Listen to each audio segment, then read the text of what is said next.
The leaders of 10 countries that make up the Association of Southeast Asian Nations, known as ASEAN, had gathered in Malaysia to talk mainly about trade.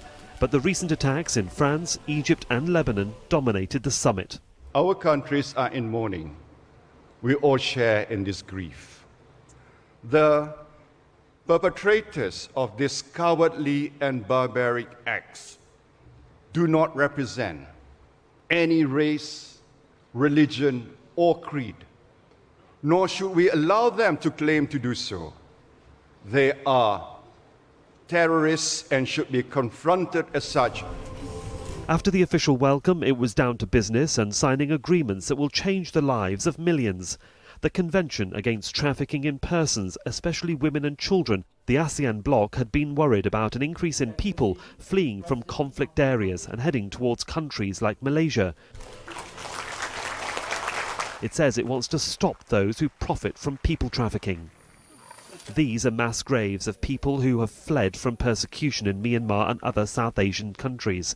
They were found in the jungles of Malaysia and Thailand this year. Many here say tackling the issue of human trafficking must be a priority. But signing a piece of paper is one thing.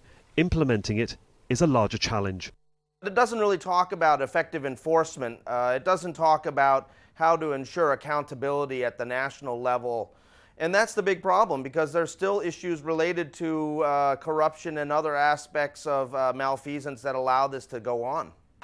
The US State Department has upgraded Malaysia's status on its annual report looking into people trafficking, and that paved the way for Malaysia to participate in the Trans-Pacific Partnership Agreement. President Barack Obama was here to strengthen that economic agreement with his regional allies.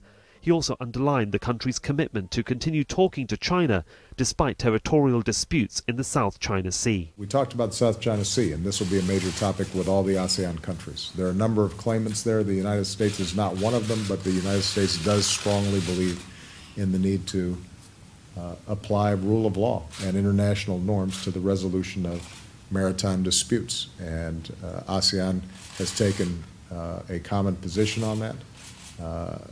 And we look forward to working with them to ensure that those basic rules apply.